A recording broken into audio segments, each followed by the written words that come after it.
मैंने एकदा board set करता पाया था कसं okay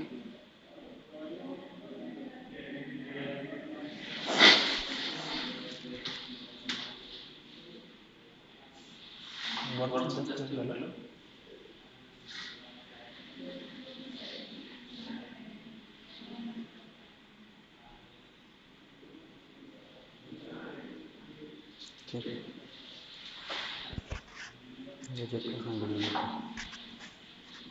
Hello Hello everyone, everyone, good good morning. morning. Let me Let me check the check the sound sound first, first, then then we'll we'll start. start. Okay. Okay. Analysis Analysis of of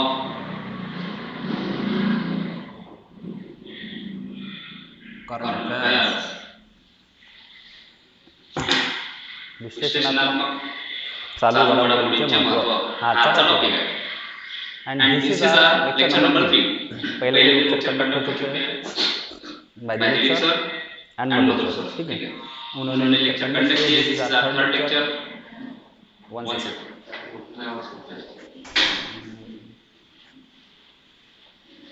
connect नसेल झालं ते.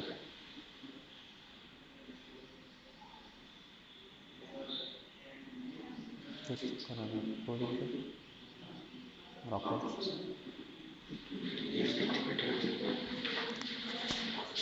One One second second everyone. everyone. I'll I'll fill fix the the sound. sound.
चलो भाई, thank you.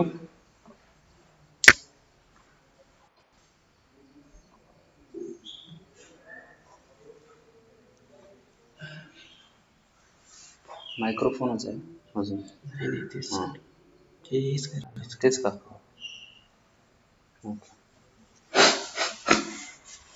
चलो guys, let's start. हाँ, जैसे मैं कह रहा था, this is our third lecture. This is our third lecture. First दो लेक्चर कंडक्ट हो चुके हैं जो यूट्यूब पे आपके लिए अवेलेबल भी है. That was conducted by Madhur sir and Dilip sir. Okay, Dilip Munde sir and Madhur Popade sir. तो आज का हमारा थर्ड लेक्चर है विश्लेषणात्मक importance of the current affairs. चालू घडामोडींचे महत्व, देयर एनालिटिकल पार्ट है ना.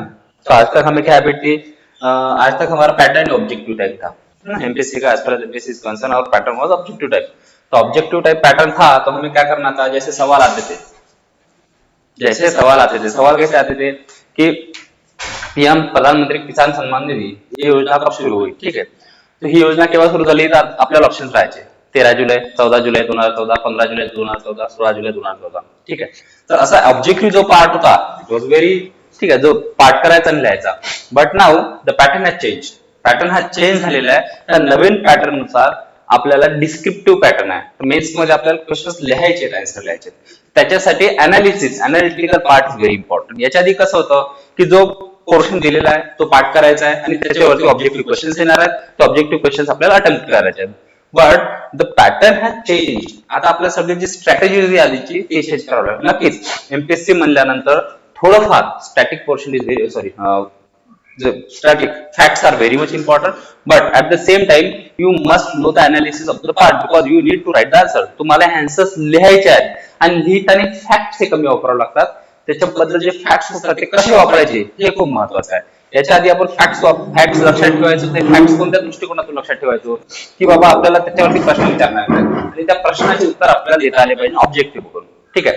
आता मेन्स मध्ये पॅटर्न हा जो बदललेला आहे त्या बदललेल्या पॅटर्न नुसार आपण जो अनालिसिस, जो फॅक्ट्स आपण स्वतःजवळ ठेवले, जे फॅक्ट्स आपण कलेक्ट केले, ते फॅक्ट्स मेन्स आन्सर रायटिंग मध्ये वापरायचे कसे हे दृष्टिकोन महत्वाचा आहे. त्याचं अनालिसिस खूप महत्वाचं आहे की ते आपल्याला वापरता कसे येतील, कुठे येतील. कारण पॅटर्न हा सेम यूपीएससीच्या पॅटर्नवर त्यांनी सेट केलेला आहे. तुमचं तुम्हाला ऑप्शनल पण आहे, तुम्हाला ऑप्शनल पण चूज करावं लागेल. इथिक्स, इंटिग्रिटी आणि ऍप्टिट्यूड पण ऍड झालेला आहे आणि बाकीचे जे जीएस आहेत ते तर आहेत जसे. Okay, so the thing is that we'll discuss and analyze today's part. Okay, today's आपण हे आज डिस्कस आणि अनालाइज करू सगळं. So let's start with it. सगळ्यात पहिले why we need to read current affairs. ठीक आहे, आपल्याला चालू घडामोडी का वाचावं लागतात.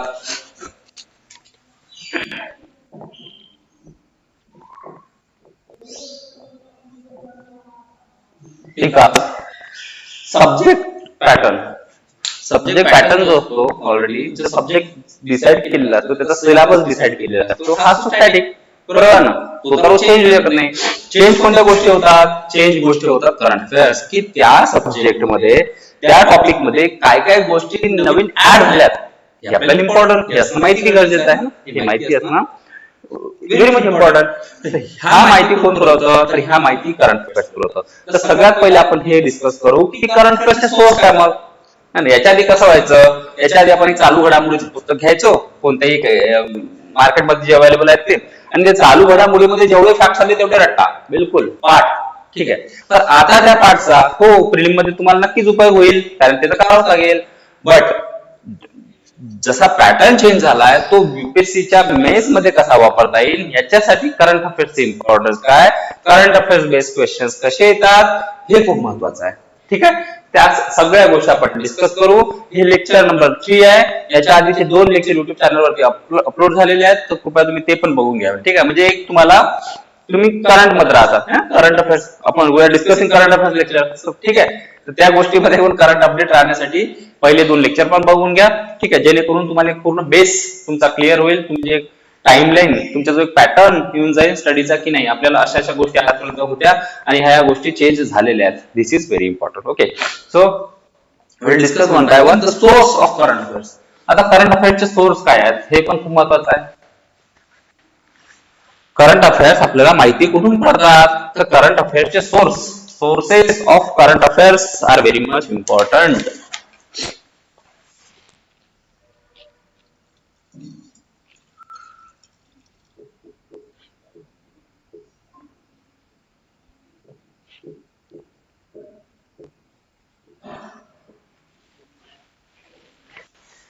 बघा, आतापर्यंतचे सोर्स आपले कोणते होते. एक चालू घडामोडीची मॅगझिन, ती उचलायची जसे तसे वर्ड बाय वर्ड रट्टा मारायचा. माझे काही मित्र अशा त्याचा तुम्ही काही विचारा फॅक्ट एवढे बाहेर आहेत तुमचे फॅक्ट्स की तुम्ही काही पण विचारा सगळे फॅक्ट्स तुम्हाला सांगून देतील. ठीक आहे, काही पण विचारा तुम्ही, they know everything, each and every facts. ठीक आहे, सगळे फॅक्ट्स त्यांच्या पाठ होते. ओके, बट आता पॅटर्न चेंज झालं. ते फॅक्ट्स पाठ तर गेले पण फॅक्ट्स वापरायचे कसे हा खूप महत्वाचा मुद्दा आहे ना. ओके, सो सर्वात आधी सोर्सेस ऑफ करंट अफेअर्स. आता तुमची मॅगझिनला आपण अजून काही निग्लेक्ट करू नये, इग्नोर करू नये, ठीक आहे. जे मॅगझिन तुम्ही रीड करत होत्या, magazine is also important. First one is magazine. जी काय तुम्ही मॅगझिन सगळ्यात पहिले महत्वाची. नाव सेकंड, मॅगझिन नंतर काय, पेपर, न्यूज पेपर. जर तुम्ही इंग्लिश मध्ये जर एमपीएससी चं प्रिपरेशन करत असाल किंवा मराठीत करत असाल तर मराठीसाठी आणि इंग्लिशसाठी दोघीसाठी आपला पेपर आहे. मराठीसाठी लोकसत्ता, ठीक आहे. इंग्लिश वाल्यांसाठी द हिंदू, इंडियन एक्सप्रेस,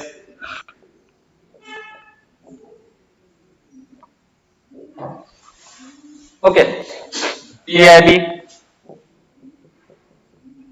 गव्हर्नमेंटची एक साईट राहते PIB, press information bureau, PIB, ठीक आहे. पीआयबी आपल्याला गव्हर्नमेंटच्या डेली अपडेट देते की honourable prime minister of India कुठे दिले, कुठे गेले होते, त्यांनी कोणत्या डील साईन केल्या, ह्या सगळ्या डील्स वगैरे ह्या सगळ्या गोष्टी पीआयबी मध्ये येतात. पीआयबी इज व्हेरी इम्पॉर्टंट, ठीक आहे. त्यानंतर पीआयबी झालं. पीआयबी नंतर काय, radio, all India radio, AR. त्याच्यावरती आपलं 5 मिनिटाचं काही सांगण्यात येतं, ठीक आहे. राज्यसभा टीव्ही कोणी पाहत असेल, आता ती झाली संसद टीव्ही, ओके. या गोष्टी अशा इम्पॉर्टन्स आहेत. या गोष्टी सोर्सेस आहेत आपल्या ना, हे सोर्सेस आहेत करंट अफेअर्सचे. करंट अफेअर्सचे हे सोर्सेस आहेत. नाव इथे जे आपण मॅगझिन ऍड केलं, now will compare the old magazine and new magazine. एक जुनी मॅगझिन जे तुम्ही वाचायचे आणि न्यू मॅगझिन.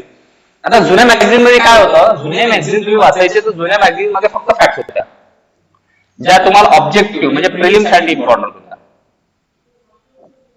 है ना. खालीलपैकी 4 निवडा, ठीक है. एक छोटा बच्चा था, बड़ी शरारत करता था, ऐसे वैसे करता था, बताओ वो नीचे 4 ऑप्शन. उसके लिए वो मॅगझिन काम की. आता इश्यू जो नवीन पॅटर्न बदललेला आहे, त्या नवीन पॅटर्न नुसार आपले सोर्सेस हे बदलावं लागतील, ठीक आहे. आपण आता सोर्स तर इंग्लिश वाल्यासाठी द हिंदू, इंडियन एक्सप्रेस आहे आणि मराठीमध्ये ज्यांना द्यायची त्याची काय आहे, लोकसत्ता पेपर तुम्ही वाचू शकता. लोकमत वगैरे काही वाचू नका, कारण की लोकांचे मत जाणून घेण्यापेक्षा आपल्याला चांगलं स्कॉलरचे मत जाणून घ्यायचे, ते पेपर लिहायचे आहे. लोकांचे मत जाणून घेण्यासाठी तुम्हाला खूप वेळ आहे. एकदा तुम्ही सिव्हिल सर्व्हिसेस मध्ये गेल्यानंतर when you become the deputy collector, DYSP, tehsildar, whatever आहे ना, जी पण rank according to your rank, you will get the opportunity to listen to people. तुम्हाला लोकांना भेटण्याची, बोलण्याची, त्यांचं मत जाणून घेण्याची सगळी संधी भेटेल. तर लोकमतची आता गरज नाही, लोकसत्ता वाचा. थोडंफार न्यूट्रल आहे, जास्त नाही पण थोडाफार आपण न्यूट्रल म्हणू शकतो. So you can read Loksatta तुम्ही वाचू शकता, okay. Otherwise, the Hindu and Indian Express is good for English students. Those who are preparing in English, for them, the Hindu and Indian Express is better. Okay, better option. So, as I was telling, magazine बद्दल सांगत होतो. We were talking about magazine. ठीक.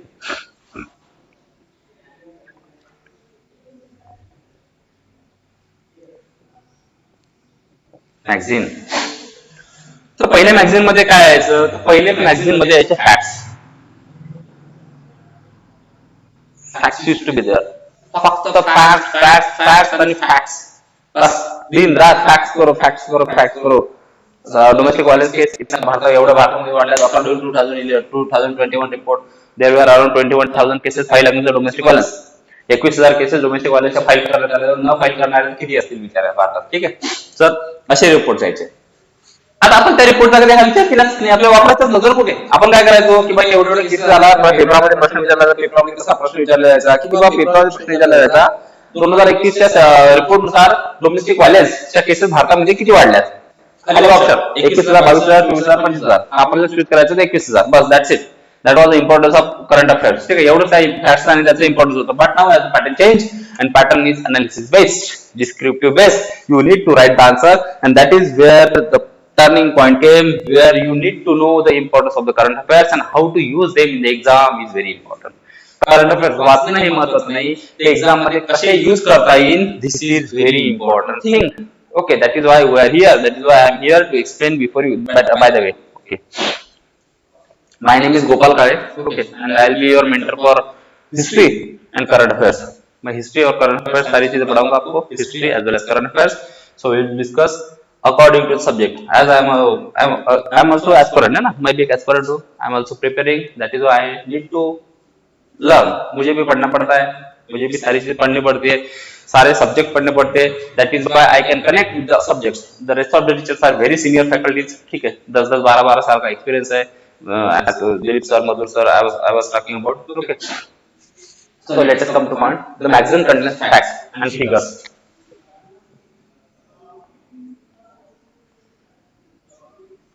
अब एक मुझे बात बताए, इस फैक्ट्स एंड फिगर्स के ऊपर अगर आपको पूछा गया what are the farmer issues in India and reasons behind analysis, analysis the reasons behind the suicide of farmer, farmer के सुसाइड के पीछे क्या क्या रीजंस है, ये अगर आपको पूछा गया तो फैक्ट्स में तो कहीं नहीं, फैक्ट्स में सिर्फ इतनी फैक्ट अवेलेबल है कि 2020 में 2021 में 1 लाख फार्मर ने सुसाइड की। अगर ऐसी फैक्ट्स है, समझो एग्जांपल दे रहा हूँ, 1 लाख नहीं, आगे पीछे भी हो सकता है, ज्यादा कम, ठीक है। But farmers are very resilient people, अगर एक्सप्लॉयटेशन नहीं होता है तो भाई वो उनकी जरूरतें कम है, इसलिए उनके जमीर में दम है ना, तो वही है सिंह वाला। तो 2021 में अराउंड 1 लाख फार्मर्स ने सुसाइड की। नाउ द पॉइंट इज, इतने से इतने भरे इतने फैक्ट्स के ऊपर आप मेंस में आंसर नहीं लिख सकते हो, कैसे लिख पाओगे? नहीं लिख पाओगे ना।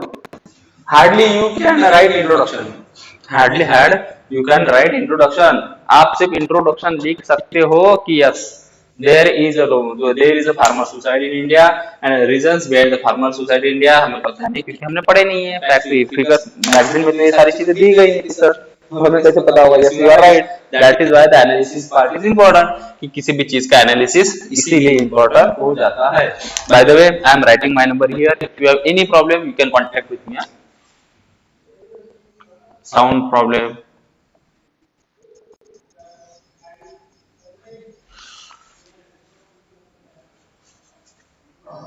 8087807686।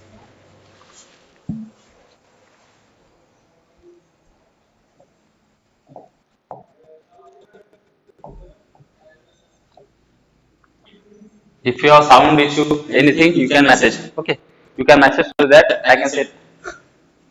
So this is Gopal Kare.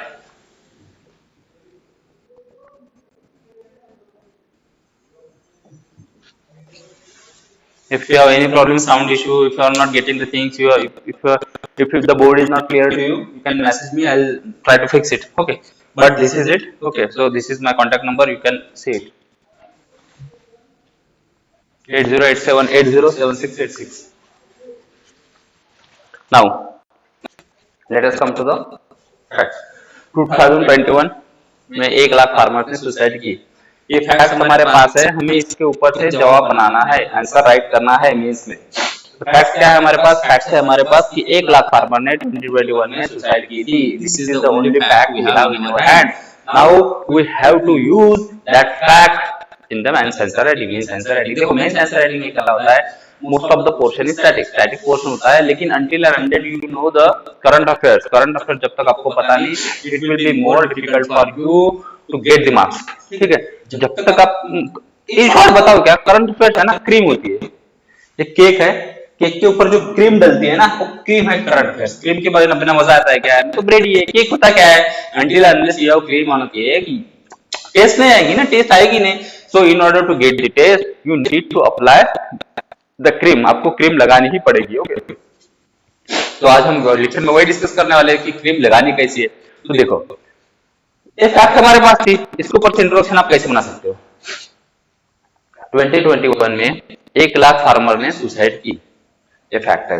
Now if you have a question that analyse the reasons behind the suicide of farmers in India, farmer suicide के पीछे क्या क्या रीजन है इंडिया में, डिस्कस करो, डिस्कस करा। भारतामध्ये फार्मर शेतकरी आत्महत्याच्या मागे काय काय कारण आहेत ते एक्सप्लेन करा, ठीक है। तो आपके पास एक फैक्ट है, ये फैक्ट है, लेकिन आपको देखो जब मेंस में आप आंसर राइटिंग कर रहे हो, आप सवाल लिख रहे हो, तो मेंस में 3 parts are very important. Introduction, body,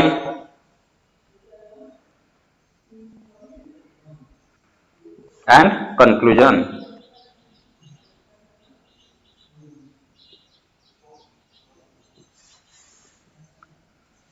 इसी पे तो चलती है ना।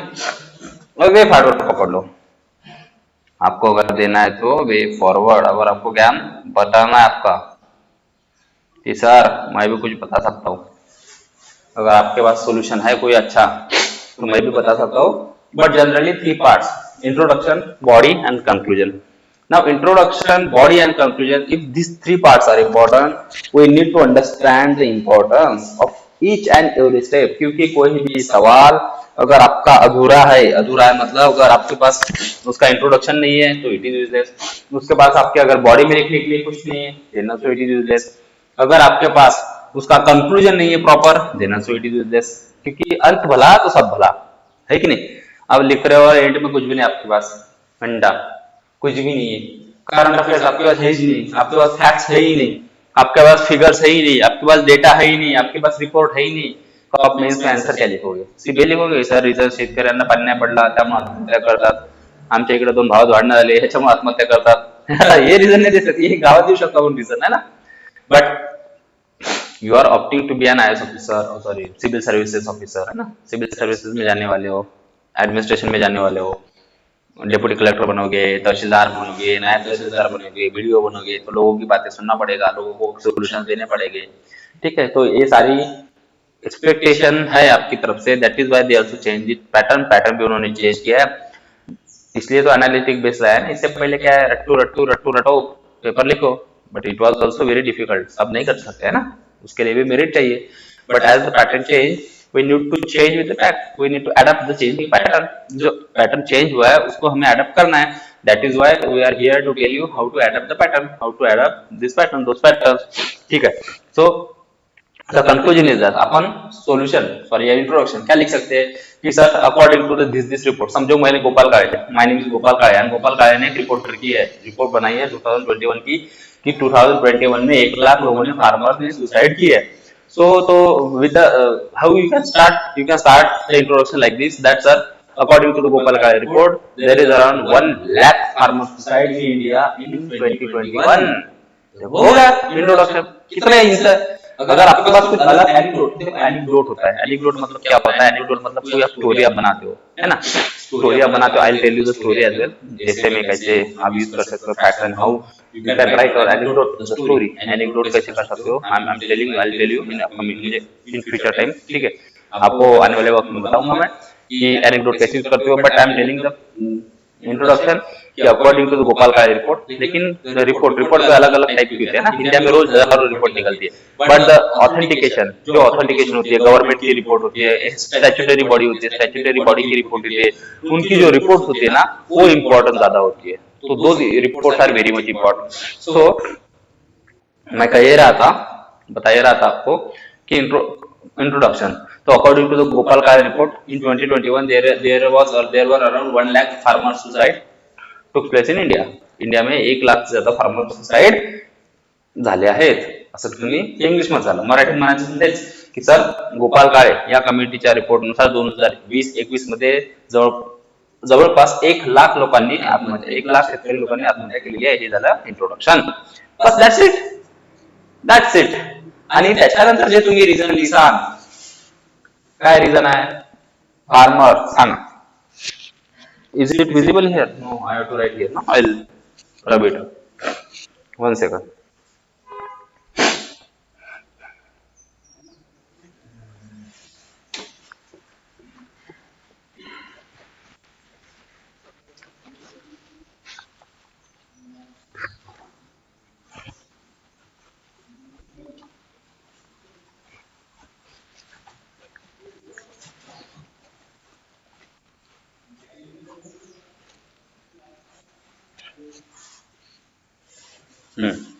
What I was telling, reasons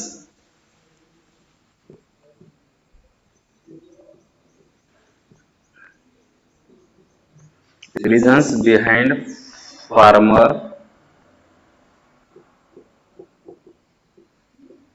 distress. Farmer distress के पीछे क्या क्या रीजन है ये हमें डिस्कस करना है। Now we will have to discuss the reasons behind the farmer distress. Farmer distress के पीछे क्या क्या रीजन है, we will have to discuss this things, ठीक है। तो क्या क्या रीजन है फार्मर डिस्ट्रेस के पीछे इंडिया में। सबसे पहला रीजन सबसे पहला रीजन है क्लाइमेट चेंज।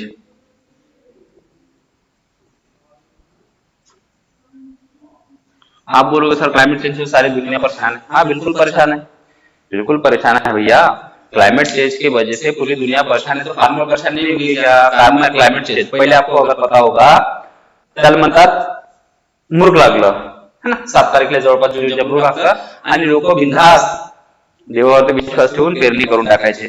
ठीक आहे, पीपल यूज टू बो और used to sow, okay, used to sow. But आता काय प्रॉब्लेम झाला, आता 7 तारीख निघून गेली, 10 तारीख निघून गेली, 15 तारीख निघून गेली, 20 तारीख आली, तरी पण पेरण्या नाही। आता ते एक्झाम्पल आहे महाराष्ट्र।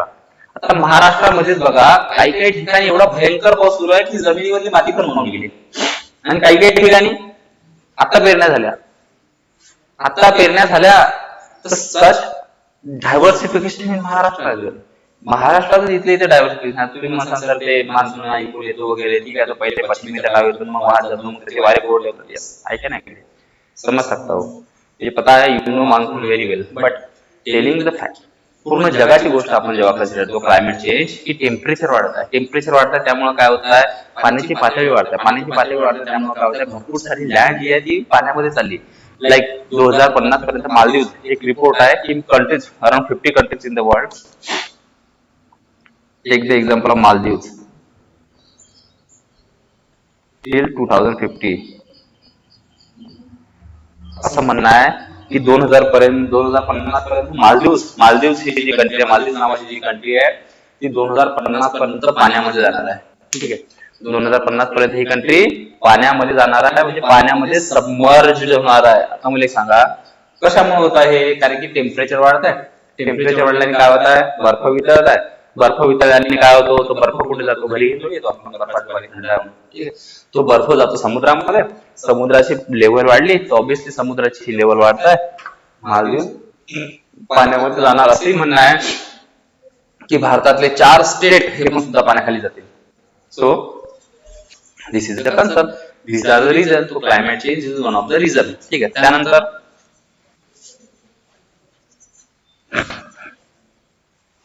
डेप्थ, लोन,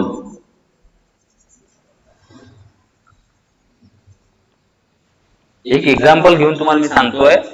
ठीक आहे, आज सगळा करंट अफेअर्स इम्पोर्टेंट सांगायचा, पण एक एग्जांपल घेऊन तुम्हाला मैं सांगतो कि how to write a answer, है ना, कि आंसर राइट हमें कैसे करना है। I am telling with the example. So second है depth.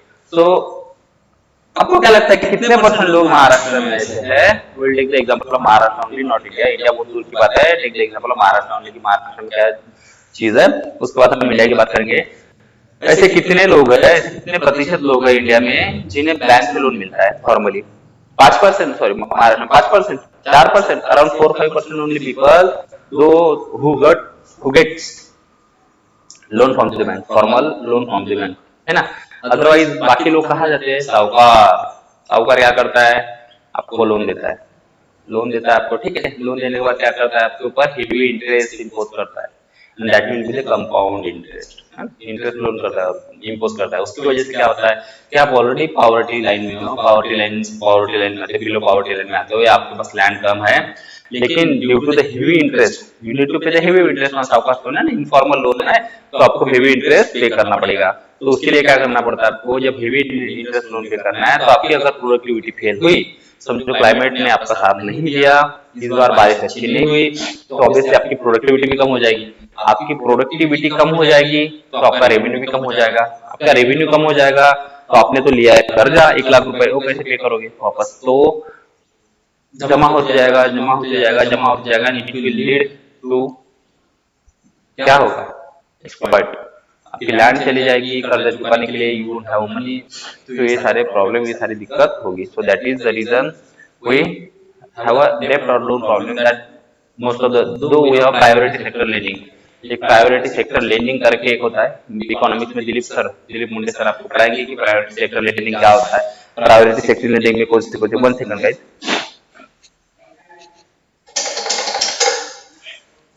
One second, let me drink water.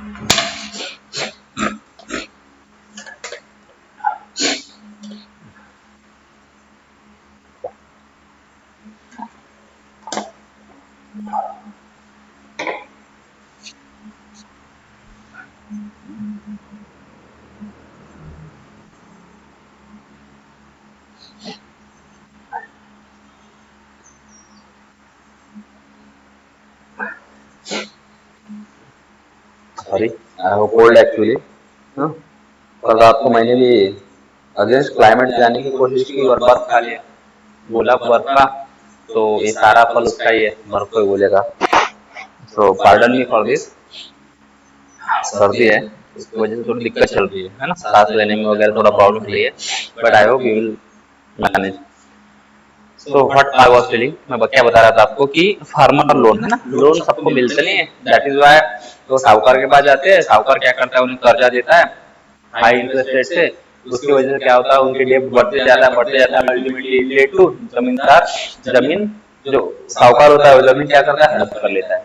उसके बाद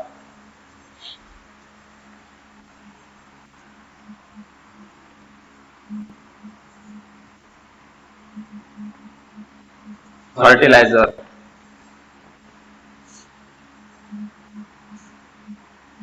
अदर्स। मुझे एक बात बताइए, हर किसी को फर्टिलाइजर अच्छे से सीड मिल जाएगा? रिसर्च एंड डेवलपमेंट भी डाल सकते हो ऑफिस में, R&D।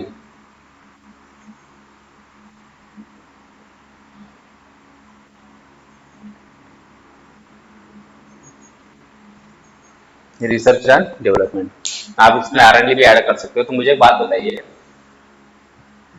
एक एग्जांपल देता हूं आपको मैं, ठीक है, take the example of China.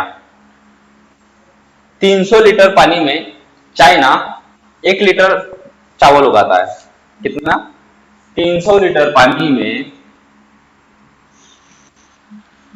300 litre पानी में चाइना 1 kg राइस उगाता है, और इंडिया अराउंड 3000 लीटर वाटर में 1 kg उगाता है। See the difference, see the difference my dear friends.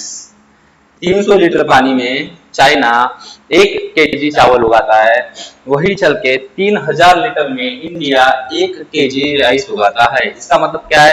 We consume more water, already हमारे पास वाटर कम है, हमारी पॉपुलेशन अभी 1 नंबर पे होने वाली है 2023 में, 2023 में हम चाइना को सरपास करके दुनिया की सबसे बड़ी आबादी वाला देश बनने वाले हैं। लोग को खाने वाले बहुत ज्यादा है, कमाने वाले बहुत कम है, ऊपर से हम 3000 लीटर पानी 1 kg चावल उगाने के लिए खर्चा कर रहे हैं। So it is threatening, agree? Problem है ना? सो रिसर्च एंड डेवलपमेंट ऐसा करो कि उससे आपको बेनिफिट मिले, फार्मर्स को अच्छे सीड्स मिले, ताकि उसका बेनिफिट हो और हमारे फार्मर्स के पास अच्छे सीड्स रहे, अच्छे सीड के साथ और क्या चीज रहे, उनके पास रिसर्च एंड डेवलपमेंट फैसिलिटी रहे, अच्छे सीड्स वगैरह सारी चीजें रहे। सो 30, ये this is also a problem. Now that is why the government come up with the schemes. Government क्या schemes लेके आती है? per drop per crop.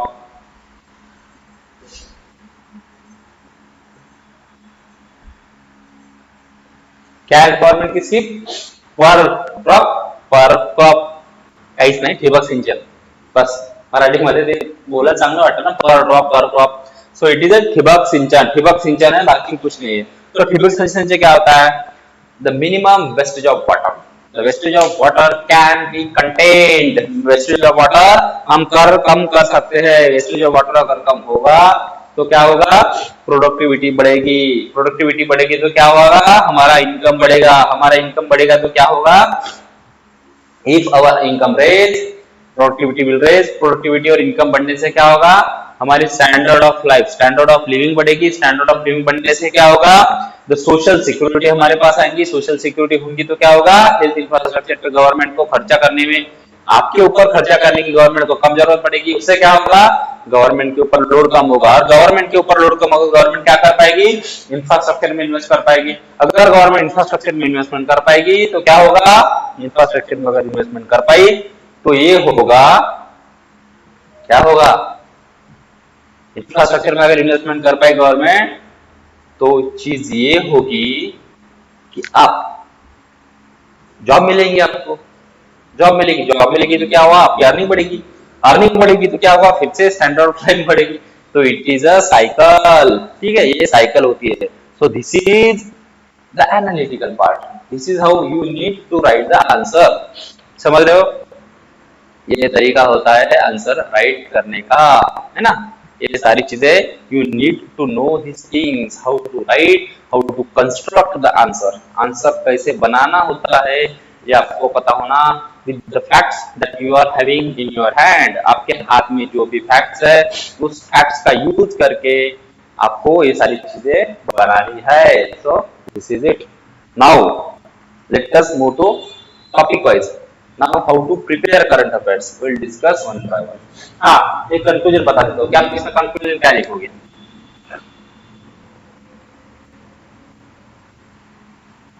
क्या कंक्लूजन लिखोगे? कंक्लूजन आपको ये लिखना है कि due to the above mention results, the above mentioned results are responsible for the farmer suicides in India. This is very simple conclusion. बस जो आपने पूरे आंसर में लिखा है उसी को एक जगह करके 50 वर्ड्स में आपको कंक्लूजन लिखना है। Due to the above underline mention results, ठीक है, there is a farmer suicide in India, farmer suicide के पीछे वरील अबव मेंशन रिझन, वरील नमूद केलेल्या कारणांमध्ये हे आपल्याला दाखवतं की फार्मर सुसाइड, फार्मर शेतकरी आत्महत्येच्या मागे वरील नमूद कारणे आहेत। हे झालं आपलं सिंपल कंक्लूजन। त्याच्यामध्ये तुमच्याजवळ काही वे फॉरवर्ड असेल की आपल्याला काय करायला पाहिजे, गव्हर्नमेंट स्कीम वगैरे लॉन्च केली असेल त्या गव्हर्नमेंट स्कीमचा सर्वांना उपयोग मिळाला पाहिजे, या सगळ्या गोष्टी तुम्ही त्यांच्यासमोर एक्सप्लेन करू शकता। But this is it. Now we will see the current affairs step by step. Okay, so once again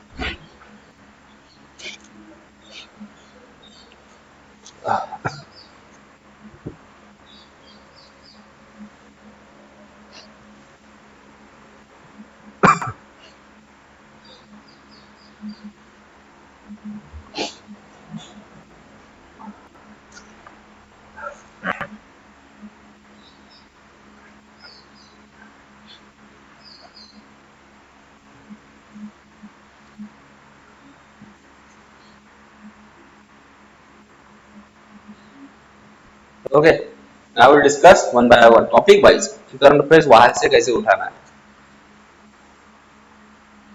आज थोड़ा कोल्ड है, सॉरी गाइस, उसकी वजह से थोड़ा I hope you are getting my voice clearly, आपको मेरी आवाज क्लियरली आ रही है? ठीक है, एक बार कमेंट में हाँ ना कुछ बोलो।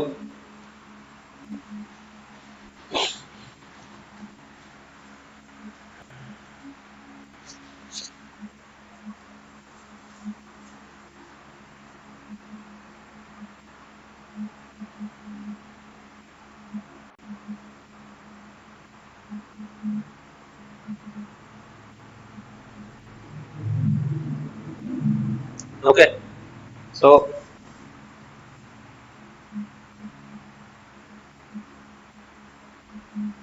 कुछ कमेंट है आपकी तो देख रहा हूं मैं, होगी तो ओके ठीक है, अभी तक तो कमेंट नहीं है। ओके, मैं इस पे चेक करता हूँ।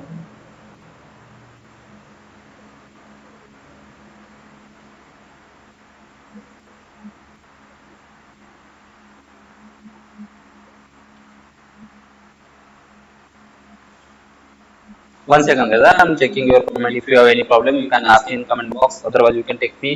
As I told you, my contact number and all.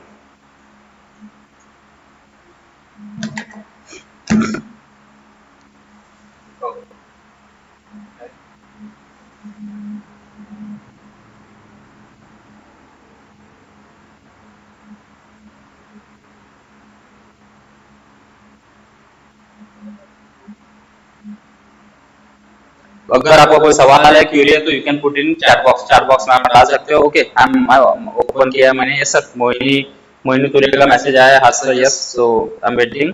अगर आपको कोई मैसेज आता है तो you can put in chat box, I will explain. मैंने वैसे मेरा कॉन्टैक्ट बिल नंबर दे दिया था, you can ask on that. If you have any question regarding any question, you can contact me.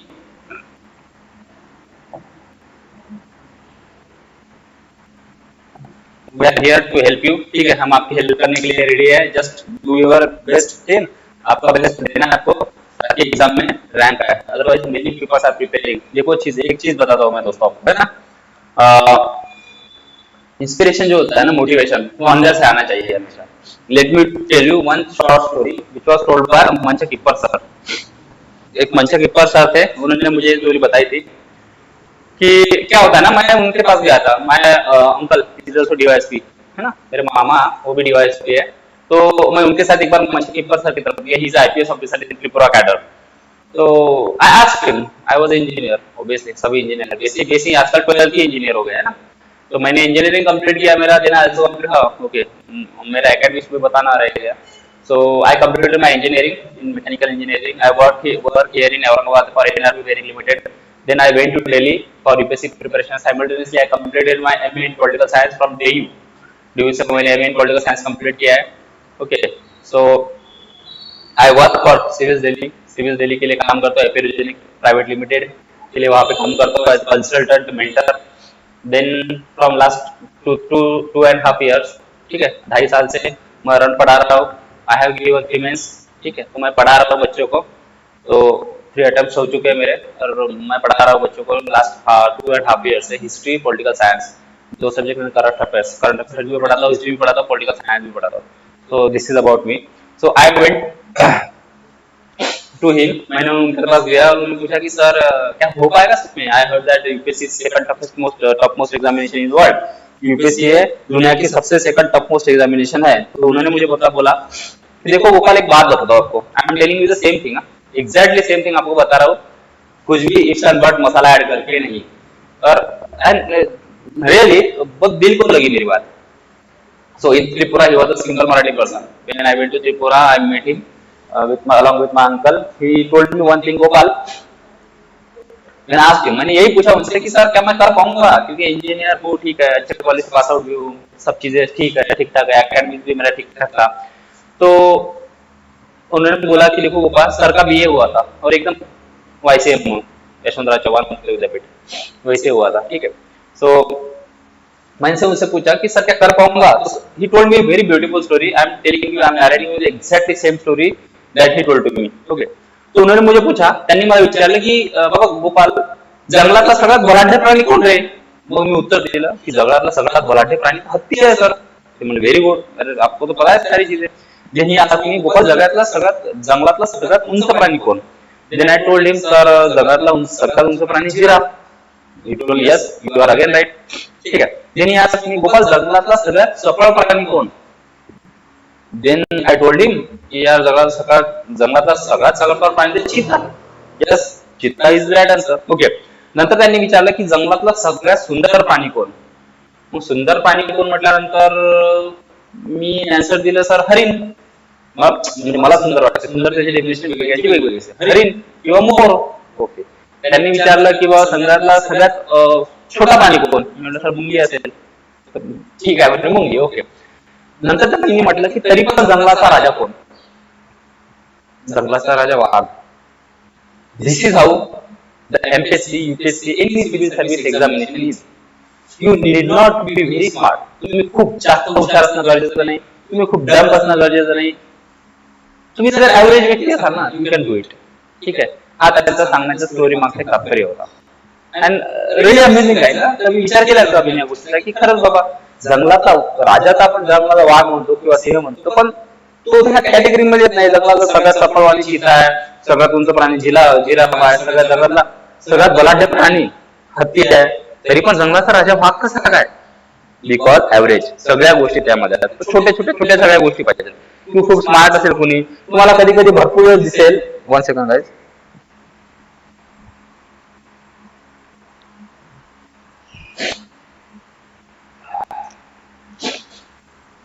तुम्हाला कधी कधी भरपूर वेळ दिसेल की काही व्यक्ती खूप स्मार्ट असतात, पण त्यांचं सिलेक्शन होत नाही। आपण काय म्हणतो की अरे बाबा याचं सिलेक्शन झालं नाही तर माझं सिलेक्शन कसं होईल? बरोबर ना, असं काहीही नसतं, ठीक आहे। हे सिलेक्शन तुमच्या कंटिन्युटीवरती डिपेंड असतं। स्वामी विवेकानंद म्हणतात ना, the river cuts the rock not because of its power but because of its consistency, so never lose your hope, always work hard to achieve your goal, because we are born to succeed not to fail. काय म्हणतात स्वामी विवेकानंद की river जी आहे ती जर कोणत्या rock cut करत असेल त्याला म्हणतात अँटीसिडेंट रिव्हर। जॉग्राफी मध्ये सर शिकवतील तुम्हाला अँटीसिडेंट रिव्हर कशा असतात, ज्या रिव्हर तोडतात, रॉक तोडतात आणि आपला रस्ता बनवतात, ठीक आहे, पहाड तोडून, त्यांना म्हणतात अँटीसिडेंट रिव्हर। तर सांगण्याचं तात्पर्य आहे की रिव्हर ही जे रॉकला जोडते किंवा रिव्हर ही जी दगडाला जोडते हे तिच्या पॉवरमुळे नाही तर तिच्या कन्सिस्टन्सीमुळे. कन्सिस्टंट जी राहते ती स्ट्रीम जी धार जी राहते वाहती त्या दगडावर कंटिन्यू स्ट्राईक करत राहते आणि हळूहळू करून त्या दगडाला पण जोडते पहाडाला पण जोडते ही त्याची कंटिन्युटी राहते. तर hard work is very very important. ठीक आहे ना. हार्डवर्क खूप महत्वाची. एक गोष्ट नक्कीच मी तुम्हाला सांगतो माय डिअर फ्रेंड्स, जर समाजामध्ये सोसायटीमध्ये आमूलाग्र बदल घडवायचे असतील ना तर ते दोनच ठिकाणी घडवले जाऊ शकतात. फर्स्ट वन, जिथे कायदे बनतात ते म्हणजे कायदे मंडळ, पार्लमेंट, लोकसभा, राज्यसभा, विधानसभा, विधान परिषद है ना, जिथे कायदे बनवल्या जातात. सेकंड, जिथे कायद्याची अंमलबजावणी केली जाते ती म्हणजे प्रशासकीय सेवा, इम्प्लिमेंटेशन बॉडी, इम्प्लिमेंटिंग बॉडी. तिथून अशा दोनच ठिकाणाहून तुम्ही सोसायटी चेंज करू शकता. You can change the society from the two places only. That is why you need to work hard. There are many people who are competing against you. There are many people ना, खूप competition आहे. But you need not to see. आपल्याला हे नाही बघायचं की किती competition आहे. तुम्ही तुमच्या पर डे चेंज वरती फोकस करा. काल मी 4 घंटे अभ्यास केला, काल मी 4.5 घंटे बसले किंवा बसलो. काल मी हे केलं होतं, आज मी असं प्रोग्रेस करत आहे. कोणतीही गोष्ट रॉकेट सायन्स नसते. ही गोष्ट तुम्हाला वेळ सोबत येते ना. Time is very important. Time has every solution. So let's discuss topic wise की करंट अफेयर्स आपको टॉपिक वाइज कैसे प्रिपेयर करने हैं.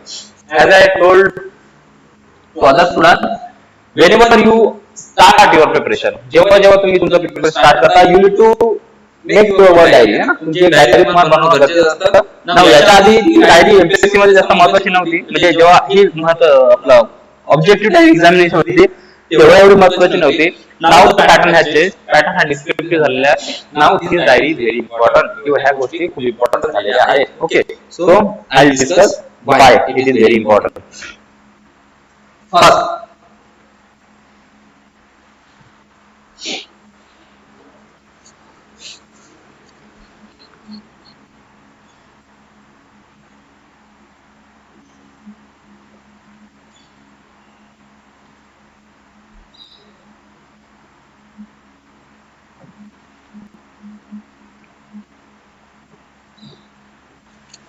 Current affairs diary.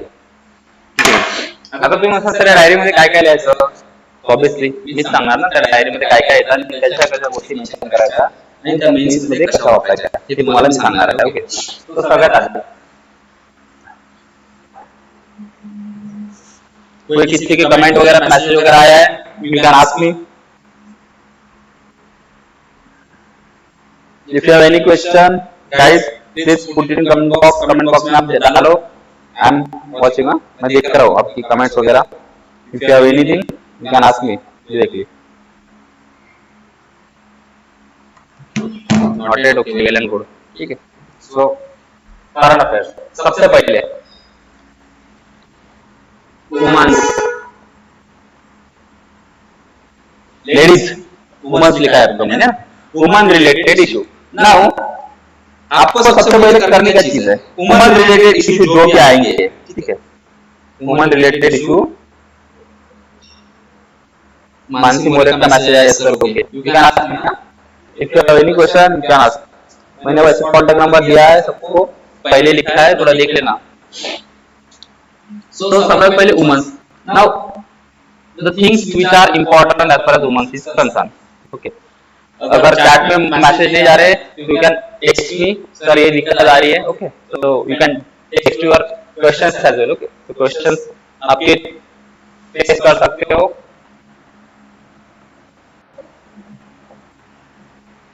This is contact number. सबसे पहले बात करेंगे वुमेन्स के बारे में ना. वुमेन्स के रिलेटेड क्या क्या इशू इंपॉर्टेंट है, क्या क्या सवाल आ सकते हैं मेंस में. याद रखना मेंस में सवाल वुमेन्स के ऊपर बहुत आते हैं ना. वुमेन्स के रिलेटेड इशू बहुत इंपॉर्टेंट होते हैं सोसाइटी में. सोसाइटी सोशल जस्टिस को दो कहाँ आ सकते हैं. देखो, एक तो ऐसे में आपको वुमेन रिलेटेड लिखना है ना, इंक्लूसिव डेवलपमेंट लिखना है, कुछ भी लिखना है. सारी चीजें वुमेन से शुरू होती है दुनिया और वुमेन से खत्म. ओके, तो इतना याद रखना. वुमेन्स के बारे में आपको लिखना है. तो वुमेन्स के रिलेटेड सारे इशू जो भी है वो आपको याद होना, वो आपको पता होना बाय हार्ट. ठीक है, तो हमें हमेशा लगता है कि वुमेन्स के रिलेटेड हमें सारे इशू पता है, लेकिन 4 लाइनें लिखने के बाद हमें पता चलता है कि यार बस हो गया, इतना ही पता है वुमेन्स के बारे में, बाकी कुछ चीजें पता नहीं. हम हमेशा समझ लेते हैं ना कि यार ये चीज के बारे में तो मुझे बहुत सारी चीजें पता है. Issues related to women, issues related to women, women's को ज्यादा पता नहीं कि भाई हमें क्या इश्यूज है. एक बार देखना यार, लिख के देखना, एक बार 100 वर्ड लिख के देखना 20 वर्ड के बाद आप सोचोगे कि यार और क्या लिखना है, बस खत्म हो गया। पॅट्रियार्कल माइंडसेट लिख दोगे आप सीधा सीधा, है ना। पेट्रो विचार, तर म्हणतो ना पॅट्रियार्कल माइंडसेट, की बाबा माणसं फक्त विचार करतात की नाही नाही आमच्या समोर काहीच नाही, हे शेवट. पण असा आन्सर दिलं हे ते एंड होऊन जातं, प्रत्येक गोष्टीसाठी पॅट्रियार्कल माइंडसेट रिस्पॉन्सिबल आहे. पण वुमन्सचे इश्यू काय आहेत? सगळ्यात पहिले एज्युकेशन, त्यांच्याबद्दल नाव. आता हे वुमन्सचे इश्यू काय इम्पॉर्टंट आहेत आणि कुठे युज करू शकतात? पहिले सोसायटी, जे आता नवीन सिलेबस मध्ये ऍड झालंय, सोसायटी, सोशल जस्टिस, एसे, या सगळ्या गोष्टींमध्ये तुम्ही ह्या पॉइंटला यूज करू शकता. नाव मी ती गोष्ट ऐकली असेल, peace is not always about the absence of war, it is also about the presence of justice in the society. की पीस हा फक्त अब्सेन्स ऑफ वॉर नसतो, तर पीस हा it is also about the presence of justice in the society. समाजामध्ये न्याय निवाडा असणे हे पण एक कारण आहे पीस असण्याचं. ठीक आहे. सो एक कोट आहे, असं कोट तुमच्या लक्षात राहणं गरजेचं आहे. ओके. सो सोसायटी, सोशल जस्टिस आणि एसे या ठिकाणी तुम्ही तुमचे पॉइंटचे तुम्ही लिहिणार आहात डायरीमधून. आता इथून डाटा कुठून कलेक्ट करायचा या पॉइंट मध्ये? सगळ्यात पहिले जे होमवर्क आपण केलं आहे डायरीमध्ये 3-4 पेजेस रिकामे सोडून द्यायचे. आता सर 3-4 पेजेस कशाला रिकामे सोडायचे? तर 3-4 पेजेस या गोष्टीसाठी रिकामे सोडायचे आहेत की याच्यामध्ये तुम्ही वुमन रिलेटेड जे फॅक्ट्स आहेत, फक्त आता फॅक्ट्स तुमचे पहिले फॅक्ट्स, फक्त फॅक्ट्स कलेक्ट करायचे आहेत. काय फॅक्ट्स करायचे आहेत कलेक्ट? की डोमेस्टिक व्हायलन्सच्या केसेस इंडियामध्ये किती झाल्यात, डोमेस्टिक व्हायलन्स. ठीक आहे. त्यानंतर इंडियामध्ये रेपच्या केसेस किती झाल्या, sexual harassment of work place हे किती झालं. ठीक आहे ना. Government women related scheme,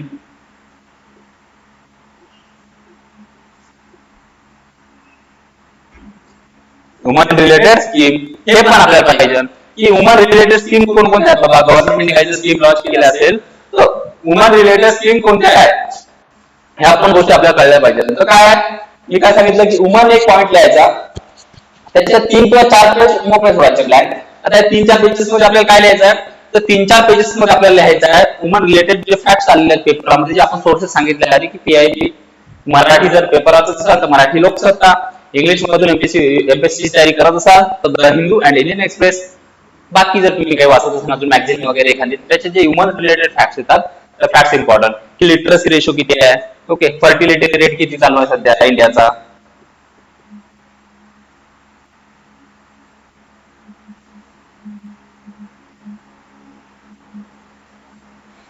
fertility rate किती चालू आहे सध्या, सेक्स रेशो काय आहे,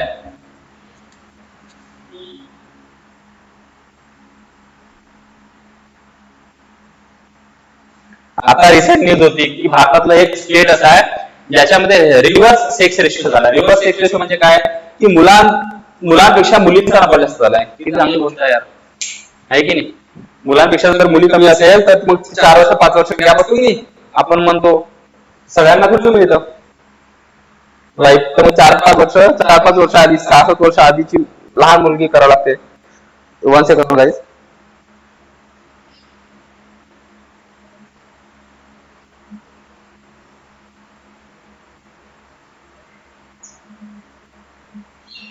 ओके. सो रिव्हर्स सेक्स रेशो असा कोणता राज्य आहे त्याच्यामध्ये रिव्हर्स सेक्स रेशो झालाय. This thing is also important.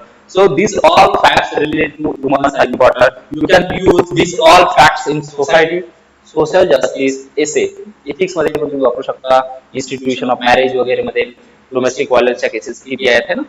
Institution, अरे मॅरेज इज इन्स्टिट्यूशन की नाही, इन्स्टिट्यूशन आहे. एथिक्स, इंटिग्रिटी अँड ऍप्टिट्यूड नावाचा एक कोर्स तुम्हाला ऍड झालेला आहे सिलेबस मध्ये. ठीक आहे. आता सगळं मी याच्या आधी सांगितलं की 100% तुमचा पॅटर्न हा युपीएससीचा पॅटर्न झालेला आहे. Okay. So sex ratio reverse झालेला आहे. तर सेक्शुअल हॅरेसमेंट ऑफ वर्कप्लेस ची बॉक्स गव्हर्नमेंटचा स्कीम आहे. गव्हर्नमेंटने कोणकोणत्या स्कीम काढलेल्या फक्त वुमन पर्स्पेक्टिव्ह स्कीम आहे, जिथे फक्त वुमन्सला लोन मिळतं, त्यांच्या वुमन एम्पॉवरमेंटसाठी लोन मिळतं किंवा काही मिळतं. ह्या सगळ्या गोष्टी यू नीड टू नो. त्या गोष्टी तुम्हाला मेन्स आन्सर रायटिंग मध्ये वापरता येतात. ठीक आहे. You can use those things in mains answer writing. Mains answer writing मध्ये तुम्ही गोष्टी लिहू शकता. That is why this things are important. कोणत्याही गोष्टी रेप वरती प्रश्नाला रायझिंग रेप इन इंडिया किंवा कोणती गोष्ट त्याच्यावरती लिहू शकता. Yes according to this report, according to असा रिपोर्ट, कोणतीही रिपोर्ट म्हणजे according to this report there were around 4,000 cases filed. File in 2021 regarding the rape of woman. ठीक आहे. वुमन 2021 मध्ये या रिपोर्ट नुसार कोणती पण एक रिपोर्ट असेल त्या रिपोर्ट नुसार 2021 मध्ये अराउंड 4000-5000 रेपच्या केसेस फाईल करण्यात आलेल्या आहेत. तुमचं इंट्रोडक्शन स्ट्रॉंग झालं की नाही, एकदम स्ट्रॉंग झालं तुमचं इंट्रोडक्शन की हो बाबा या व्यक्तीचं फॅक्ट्स आहे आणि कोणतीही गोष्ट जर तुम्ही बोलत असाल त्याच्यामध्ये जर काही फॅक्ट्स नसेल, काही तथ्य नसेल तर त्या गोष्टीला व्हॅल्यू नाही. Remember my dear friends, if you don't have facts in your hands your statement is nothing. तुमच्या स्टेटमेंटला काहीही व्हॅल्यू नाही कारण तुमच्या हातामध्ये काही नाही, फॅक्ट्स नाही. You don't have facts in your hand. That is why your answer don't carry any meaning. तुमचा आन्सर, तुमचा क्वेश्चन काहीच मीन करत नाही. एक सेकंड गाइस, 1 सेकंड.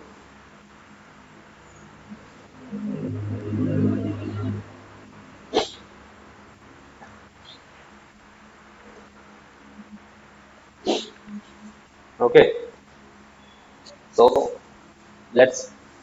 तुमचं मी ते सांगत होतो की कोणती गोष्ट फॅक्ट, तर तुम्हाला फॅक्ट द्यावं लागेल की नाही बाबा. इंडियामध्ये जर तुम्ही म्हटलं की इंडियामध्ये रेप खूप होतात आणि या शब्दाला अर्थ नाही, या स्टेटमेंटला अर्थ नाही जोपर्यंत तुम्ही फॅक्ट देत नाही. हा, जर तुम्ही जर जनरल बोलत असेल की इंडियामध्ये रेप खूप होतात, एखाद्या विचारला रे रेप खूप होतात त्याचा अर्थ काय, कुठे झाला औरंगाबाद, त्यांनी जर म्हटलं की यावर्षी कुठे झाला औरंगाबादमध्ये किंवा कुठे कुठे झाला महाराष्ट्रामध्ये सांगा, आणि तुमच्याजवळ जर माहितीच नसेल तुम्ही म्हणले असं नाही होते होते, अरे बाबा होते नाही. फॅक्ट सांग, फॅक्ट जर तुम्ही म्हटलं की बा याचा रिपोर्ट आहे, या रिपोर्ट नुसार इंडियामध्ये मागच्या वर्षी 7000 केसेस फाईल झालेल्या रेपच्या, समोरचा व्यक्ती पण म्हणेल की हो yes you have facts in your hand. तुम्हाला माहिती आहे फिगर्स काय, फॅक्ट्स काय, एवढ्या गोष्टी झाल्या आहेत, वुमन स्कीम एवढ्या आहेत, या गोष्टीसाठी वुमन स्कीम एवढ्या आहे, लोन मिळण्यासाठी वुमन एम्पॉवरमेंटसाठी स्कीम आहे, शी बॉक्स आहे. हे सगळ्या गोष्टी शिकवल्या जातील जेव्हा तुमची बॅच सुरू होईल फॉर्मली. ओके, शी बॉक्स आहे तर शी बॉक्स काय, तर sexual harassment at work place, म्हणजे जे सेक्शुअल हॅरेसमेंट होतं वर्क प्लेसमध्ये, वर्क प्लेसच्या ठिकाणी जे मुलींचं सेक्शुअल हॅरेसमेंट केलं जातं त्या सेक्शुअल हॅरेसमेंटला रोखण्यासाठी शी बॉक्स नावाची स्कीम गव्हर्नमेंट ऑफ इंडियाने आणलेली आहे. त्या स्कीम तुम्हाला माहिती पाहिजे. ठीक आहे, सो ह्या सगळ्या गोष्टी तुम्हाला त्या 3-4 पेजेस मध्ये कलेक्ट करायच्या आहेत. फक्त फॅक्ट्स लिहायचे तेवढं लक्षात ठेवा. त्यांची थिअरी लिहायची नाही. 3-4 पेज नाही, 300-400 पेज वर्षभराच्या न्यूजपेपर मध्ये पूर्ण नाही. फक्त मेन्स मध्ये, एसे मध्ये, सोसायटी सोशल जस्टिस क्वेश्चन मध्ये ते फॅक्ट्स वापरण्यासाठी फक्त फॅक्ट्स कलेक्ट करायचे आहे. Now will move to the next topic, that is education.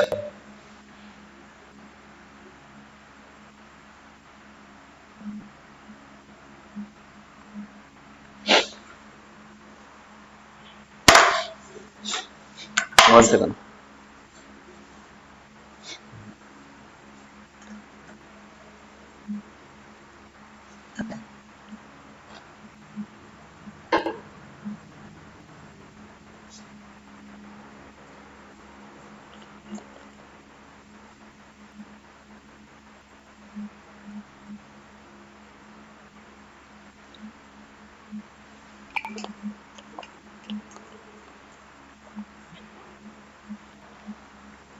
जो कोई वीडियो देखा है अब तक आपने लाइक नहीं किया तो लाइक कर देना प्लीज. उससे क्या होता है हमें थोड़ा मोटिवेशन मिलता है, बाकी कुछ नहीं. ठीक है, सो हाँ हम क्या बात कर रहे थे now, we are talking about the education. कि एजुकेशन पे क्या क्या चीज आपको, I hope you are getting the things. मुझे दिख रहा है ना आपको सारी चीजें क्लियर, लाइट वगैरह कोई दिक्कत. ठीक है, सो एजुकेशन के बारे में now will see about education. मैंने मेरा मोबाइल ऑफ किया है तो आप यू कैन, जैसे कॉन्टैक्ट नंबर दिया, you can text message me, आप टेक्स्ट मैसेज कर सकते हो. ठीक है, सो एजुकेशन के बारे में आपण डिस्कस इट अबाउट एजुकेशन. आता एज्युकेशनच्या बाबतीत काय काय तेच पहिल्या गोष्टी schemes, government schemes.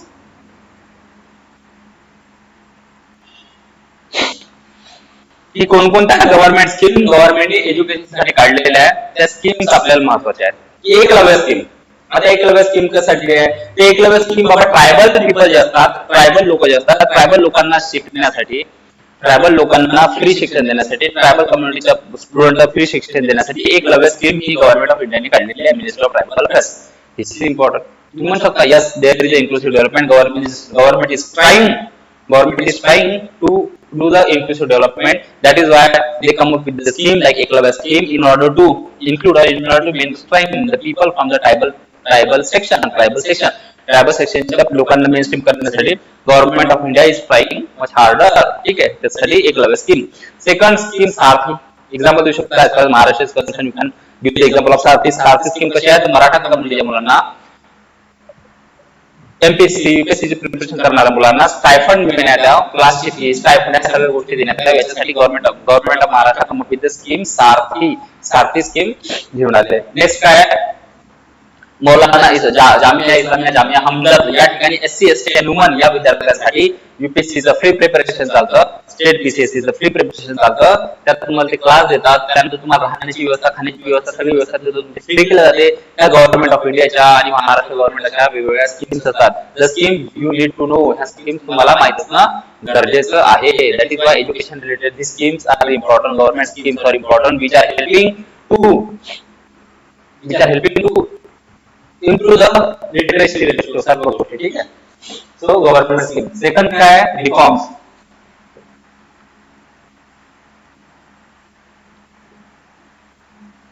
Reforms in education. Best example is NEP, New Education Policy. Reform आहे की नाही. याच्या आधी कसं होतं, अरे बाबा एकदा ऍडमिशन घेतली की आपल्याला तेच कम्प्लीट करायचं आहे. समजा त्याचं कम्प्लीट नाही केलं, इंजिनिअरिंगच्या वेळेस वाटतं आपल्याला की इंजिनिअरिंग बढिया आहे. त्यानंतर आपल्याला लक्षात येतं की यार इंजिनिअरिंग नंतर आपण दुसरं काय केलं तर बढिया झालं असतं ना. जमलं की नाही. Engineer, sorry about engineer, I am also engineer, but क्या करें, भगवान हमारा मददगार रहा है तो लोग क्या ही उड़ाएंगे, नहीं है ना. तो वही है ना चीज, जब आदमी खुद पे हंसना सीख लेता है तो दुनिया नहीं हंस सकती. इसलिए इंजीनियर खुद पे हंसो ताकि दुनिया हम पे ना हंसे. ठीक है ना. चलो, I hope you are getting the things. Anyway, national education policy.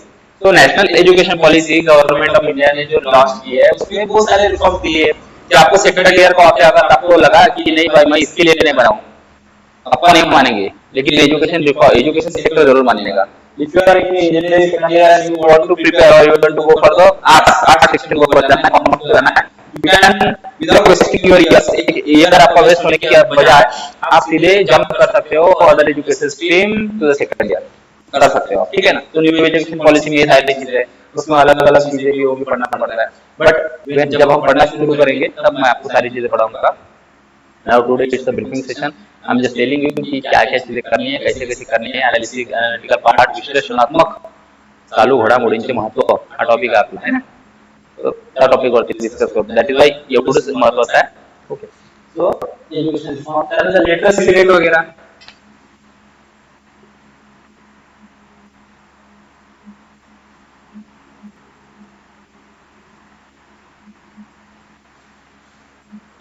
ते म्हणतात ना, कोण, Gandhi, education won't alone give you guarantee of success, but I am sure without education you won't have success. ठीक आहे. आता तुम्ही म्हणसाल तर अंबानी, अरे शिकलेले लोक असतात सगळे. एखादा असतो जो शिकलेला, तुम्ही म्हणसाल सर आपले पॉलिटिशियन्स पहा, पॉलिटिशियन सगळं माफ है, सातपुर माफ है उनको. ठीक है, हमें नहीं है. हमारे ऊपर एफआईआर भी बनता है पॉलिटिशियन के ऊपर. मर्डर के केस रहा आपको भी चलता है. He is a politician. जितने बड़ा क्रिमिनल उतना बड़ा पावरफुल पॉलिटिशियन, है कि नहीं. So Indian democracy, that is the democracy before game, where Indian democracy put into a flawed democracy. Flawed मतलब धोखा. ठीक है, flawed democracy.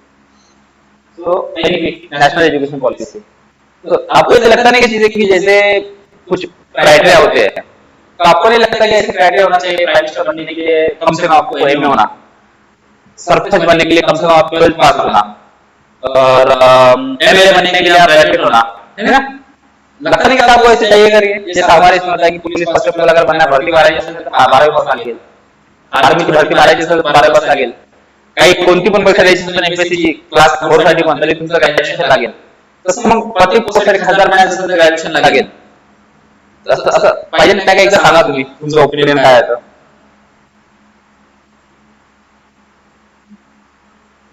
Okay.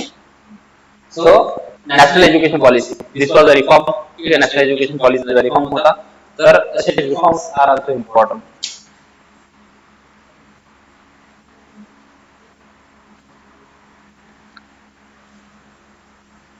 Then next topic, आणि facts ना किती पर्सेंट त्याच्या रिलेटेड फॅक्ट्स जे येते, फॅक्ट्स अँड फिगर्स.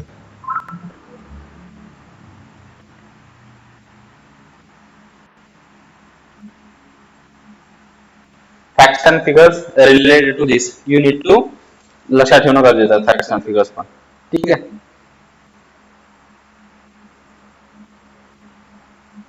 चलो now will move to third point. तिसरा पॉइंट कशावरती, याच्यासाठी पण 3-4 पेजेस. नंतर supreme court, supreme court and high court और ज्युडिशियरी घेऊन टाका. एखाद्याला लोअर गेट मध्ये चांगला जर डिसिजन दिला असेल तर बघा, जर इंडिया किंवा तुम्ही कुठपर्यंत फोडू शकत नाही लोक, 15% पाहिजे वगैरे, ठीक आहे. तर त्यासाठी सुप्रीम कोर्टाचे वेगवेगळे गाईडलाईन्स आहेत. म्हणजे 2 वर्षात डीजीपी जो असतो, director general of police, DGP ची बदली होऊ नये 2 वर्षांनी. याच्यासाठी प्रकाश Singh Badal versus supreme court, Prakash Singh Badal versus union of India, याची केस आहे. प्रकाश Singh Badal versus union of India, ठीक आहे, government of India, sorry, Prakash Singh Badal versus government of India. ही एक केस आहे 2005 मध्ये दिलेली.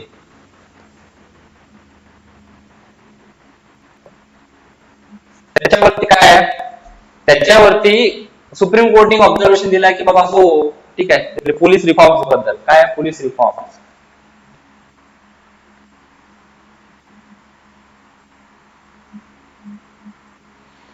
काय आहे ते ऑब्झर्वेशन की बाबा 2 वर्षाच्या आतमध्ये लोकांच्या ट्रान्सफर व्हायला नको, कमीत कमी 2 वर्ष पाहिजे. 2 वर्ष जे डीजीपी वगैरे असतात ते एका पोस्ट वरती राहायला पाहिजे. अरे आल्या आल्या जर तुम्ही त्या व्यक्तीची ट्रान्सफर करसाल तर हाऊ डी कंट्रोल होईल, काय करायचं त्याला कळणारच नाही. तर 2 वर्ष कमीत कमी त्यांना एका पोझिशनवर राहू द्या. 2 वर्षाच्या आत त्यांची तुम्ही ट्रान्सफर करू नका. So this is one. Okay. त्यानंतर decisions, orders by supreme court, guidelines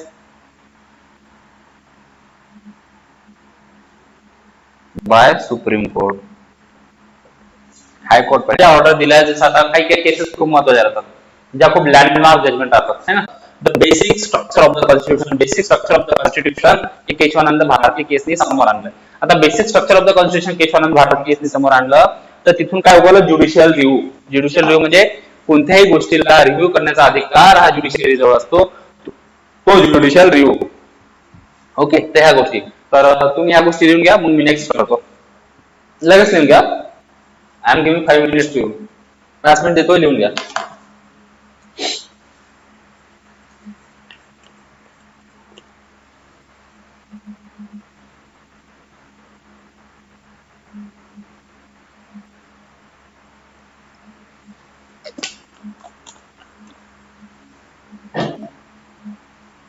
five minutes देतोय, ह्या गोष्टी लिहून घ्या. Then we will start next. म्हणजे नवीन एक टॉपिक करू. पहिला वुमन्स रिलेटेड इश्यू आहे, वुमन्स. त्यानंतर एज्युकेशन बद्दल काय माहिती गोळा करायची, त्यानंतर सुप्रीम कोर्ट, हायकोर्ट, ज्युडिशियरी बद्दल काय काय माहिती गोळा करायची, कसे कसे लिहून ठेवायचे, त्यानंतर नेक्स्ट हे करू आपण डिस्कस. ओके.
लिख रहे हो ना?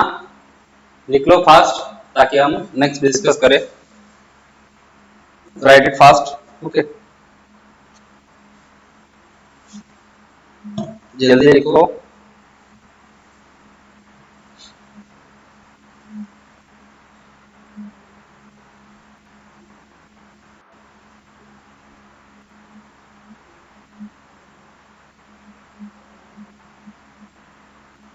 Two more minutes.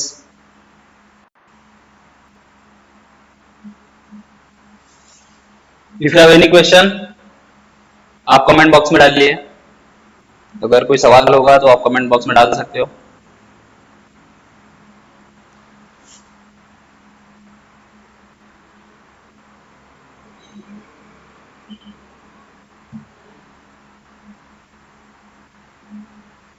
If you have any query, doubt, आप कुछ भी कमेंट बॉक्स में डाल सकते हो regarding any topic, any subject. ठीक है, कोई भी सब्जेक्ट है उसके रिलेटेड कोई भी क्वेरी है तो you can put in comment box. Comment box में डालिए।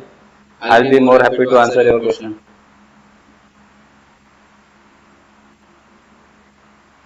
तो पहला था वुमेन्स के बारे में लिखना था, सेकंड था एजुकेशन के बारे में, एजुकेशन में क्या क्या रिफॉर्म्स वगैरह हुए, नेक्स्ट था सुप्रीम कोर्ट हाई कोर्ट के बारे में। नाउ नेक्स्ट, ठीक है, यहाँ से मैं नेक्स्ट करता हूँ। आप जॉट इट डाउन। हुआ है तो यस थम्स अप कर दीजिए एक बार, otherwise I will shift to next one. Women's तो सोच ही देता हूँ।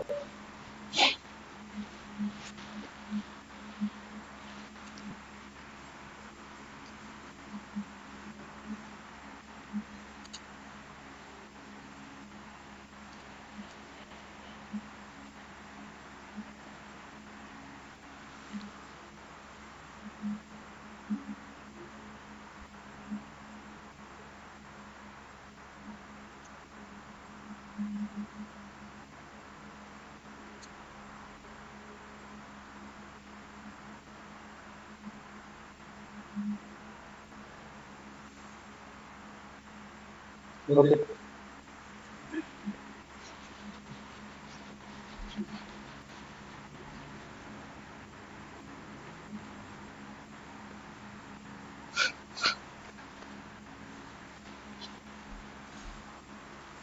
The next point is electoral reform, election. Lok Sabha लिहाजा, राज्यसभा लिहाजा, असेंबली लिहाजा.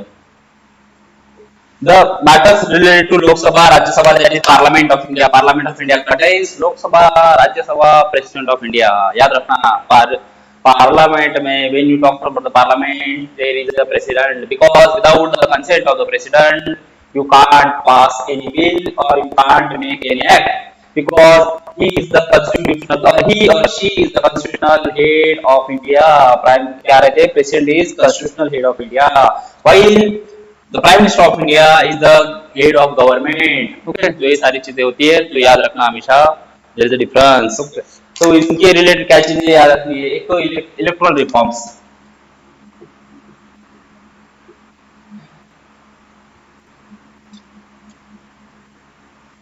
Erectile reforms, government of India या इलेक्शन कमीशन ऑफ इंडिया क्या क्या इलेक्ट्रल रिफॉर्म्स करती है, that electoral reforms you need to know. वो इलेक्ट्रल रिफॉर्म्स आपको पता होना चाहिए, आपको याद होना चाहिए, ताकि आप लिख पाओ, क्योंकि एग्जाम में इलेक्शन के ऊपर सवाल आते हैं और हमेशा पूछ जाते हैं। उसके बाद criminalisation of politics,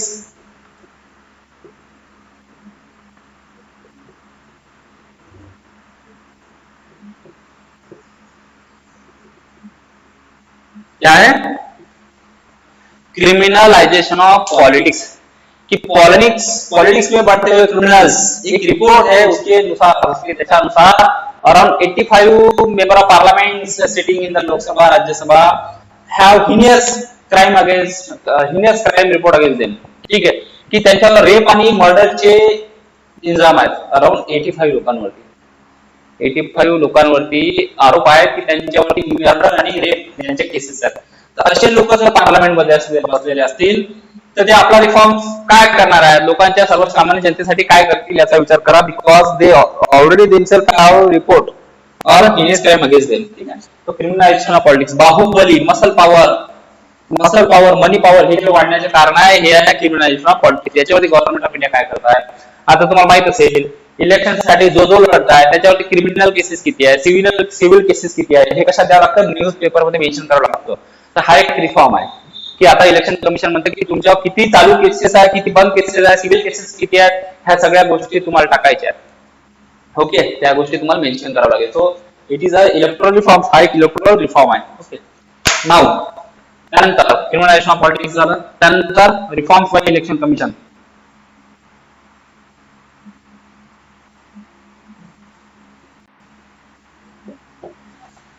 as election commission is a constitutional body, constitutional body आहे ना, त्याच्यामुळे त्यांनी जे रिफॉर्म्स केलेले आहे त्या गोष्टी पण आपल्याला लक्षात ठेवावं लागेल. तर all about that. Now governor, governor or president.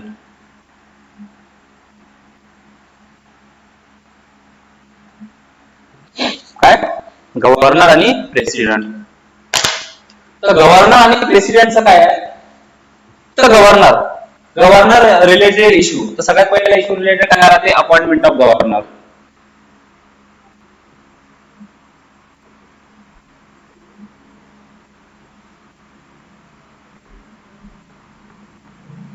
Appointment of governor. गव्हर्नरची अपॉइंटमेंट झाल्यानंतर काय आहे, issues related to governor.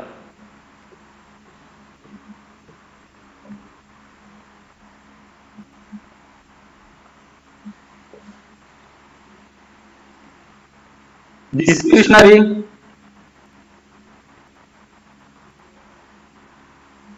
Power of governor.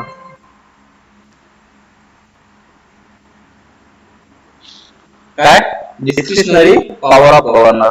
ठीक आहे, ह्या सगळ्या गोष्टी इम्पॉर्टंट असतात. So this is about the governor. Okay, त्यानंतर प्राईम मिनिस्टर, प्रेसिडेंट, पीएम और president. as one is constitutional head of the state and one is head of the government. तर यांच्या लोकेशन, प्राईम मिनिस्टर मन की बात मध्ये काय काय बोलतात, कोणत्या आर्ट अँड कल्चरचं नाव घेत असेल, कोणत्या डान्स फॉर्मचं नाव घेत असेल, कोणत्या कशाचं नाव घेत असेल, तर you need to know this. तुम्हाला या गोष्टी माहित असणं गरजेचं आहे. ठीक आहे, सो दिस वन. त्यानंतर location, visit of the prime minister.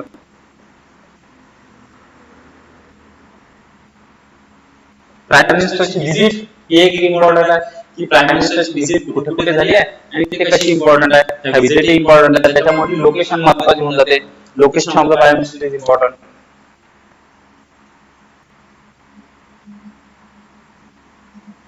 प्रश्न विचारलात ना. त्यानंतर places in current,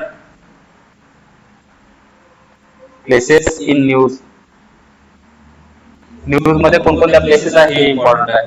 so with regard to the president of India, the prime minister of India, these all things are important. Jot it down fast, 5 मिनिटांमध्ये लिहून काढा. त्यानंतर मी शेवटचा topic, that is scheme, how to prepare for स्कीम्सची तयारी कशी करायची हे तुम्हाला सांगेल. ठीक आहे, पटकन 5 मिनिटांमध्ये करून घ्या. I hope. ठीक आहे, काही जणांचे मेसेज असेल तर तुम्ही चॅट बॉक्स मध्ये टाकू शकता. You can message me personally. I am checking the chat box. If you have any question, you can ask.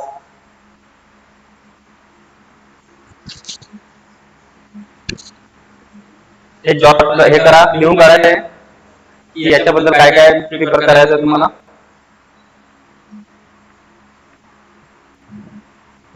ठीक आहे, तुमचे काही प्रश्न असतील तर टाका चॅट बॉक्स मध्ये.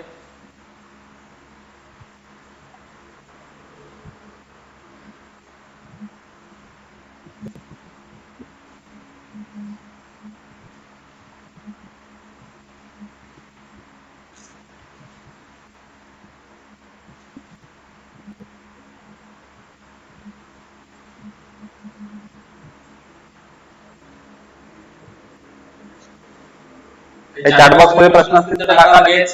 काही ओळखत नसेल, काही अक्षर ओळखत नसेल, दिसत नसेल किंवा काही तुमचा वेगळा क्वेश्चन असेल, you can ask me.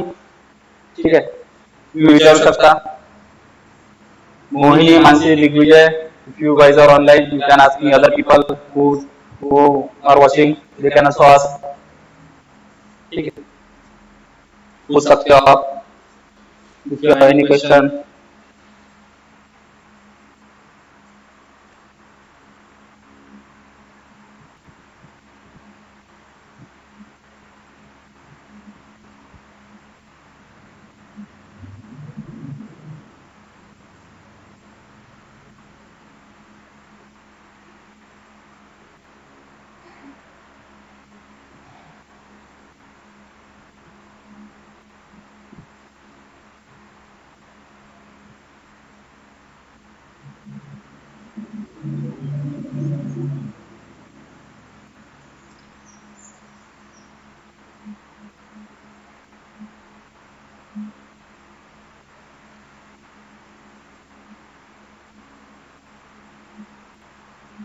All okay?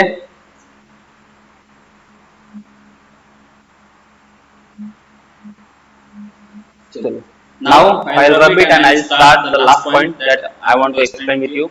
I want to discuss with you, that is how to prepare for the government schemes.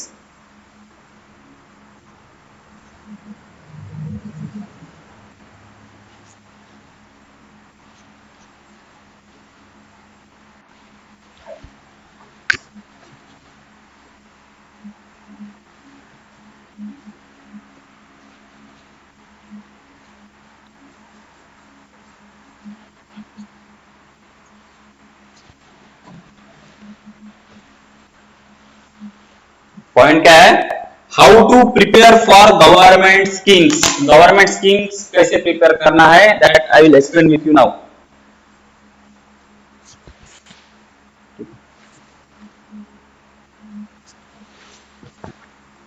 How to prepare for schemes, government schemes.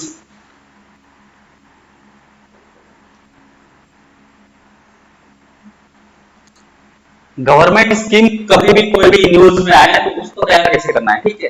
How to prepare for the government scheme, that I am going to explain in upcoming 2 or 3 minutes, ठीक है. Government scheme की तैयारी कैसे करें, government scheme कैसे prepare करें. तो first of all, whenever you are reading any government scheme, जब भी आप कोई गवर्नमेंट स्कीम पढ़ रहे हो तो उसमें क्या क्या चीजें इंपॉर्टेंट होती है, क्या क्या चीजें आपको ध्यान रखना बहुत ही ज्यादा जरूरी है. तो सबसे पहली चीज होती है मिनिस्ट्री.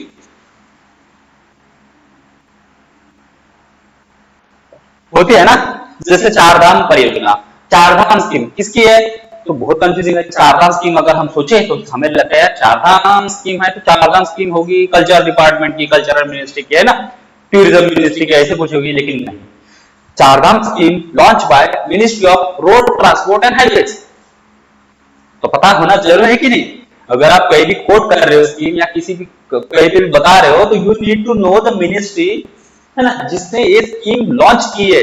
तो मिनिस्ट्री, उसके बाद होती है nodal agency, that is implementing body.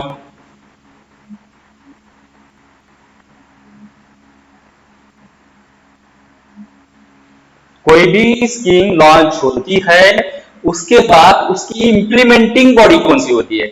Implementing body NHAI है, नेशनल रोड अथॉरिटी है, क्या है ना, national highway authority of India, कौन सी है. तो कोई तो बॉडी होंगी ना जो इस चीज को इंप्लीमेंट करेगी. मिनिस्ट्री अलग, कौन सी बॉडी, सबसे पहले कौन सी मिनिस्ट्री है जिसने स्कीम लॉन्च की है, उसके बाद कौन सी नोडल एजेंसी या इंप्लीमेंटिंग एजेंसी कौन सी है जिसके अंतर्गत ये सारी चीजें इंप्लीमेंट होने वाली है.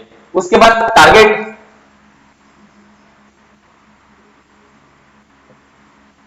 किसी भी चीज का टारगेट होता है, objective, task to perform. Target होता है कि बात 2023 तक हमें ये सारी चीजें कंप्लीट करनी है. जैसे पीएम आवास योजना क्या है, 2024 या 2022 तक सबको अच्छे घर मिलने चाहिए, पक्का घर मिलना चाहिए, हमारी नल जल घर योजना, हर घर जल, ये योजना है. उसका मोटो क्या है, उसका एम क्या है कि 2022 के एंड तक या 2024 तक सबको जल से पानी मिलना चाहिए, स्वच्छ पानी, शुद्ध पानी, है ना, ये सारा उसका एम है.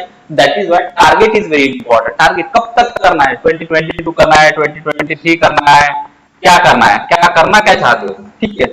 उसके बाद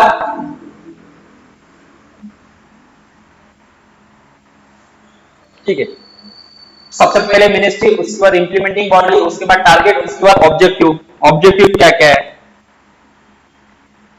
जैसे कि मैंने आपको ऑब्जेक्टिव पहले बता चुका हूं कि जल घर योजना, हर घर जल, है ना, उसके अंदर क्या है कि हर फैमिली को टैप वाटर मिलना चाहिए, स्वच्छ पानी मिलना चाहिए, शुद्ध पानी मिलना चाहिए, है ना, पीने के लिए अच्छा पानी मिलना चाहिए. उसका एम है, उसका ऑब्जेक्टिव है. तो दिस इज ऑल. उसके बाद है फंडिंग.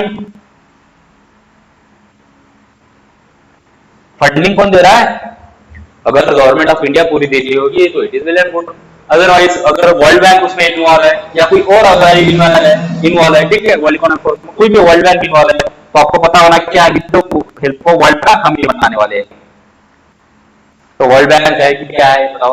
और सबसे इंपॉर्टेंट बात, ये चीज आपको पता ही होना, स्कीम 2 तरह की होती है. एक होती है state sponsored scheme, that is centrally sponsored scheme. एक होती है सेंट्रल सेक्टर स्कीम. देखो यहां पे लिखा हूं सेंट्रल सेक्टर और सेंट्रली स्पॉन्सर्ड.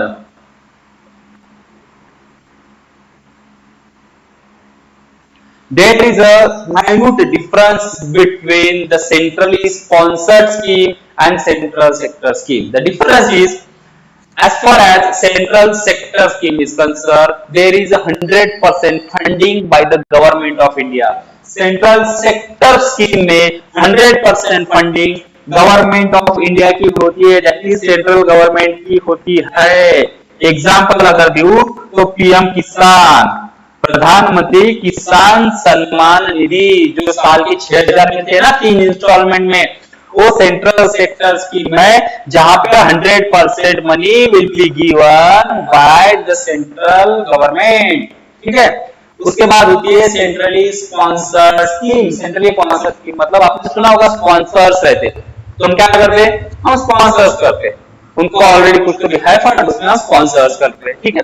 तो सेंट्रली स्पॉन्सर्ड, तो सेंट्रली स्पॉन्सर्ड स्कीम में क्या होती है, एक रेशो फिक्स किया जाता है.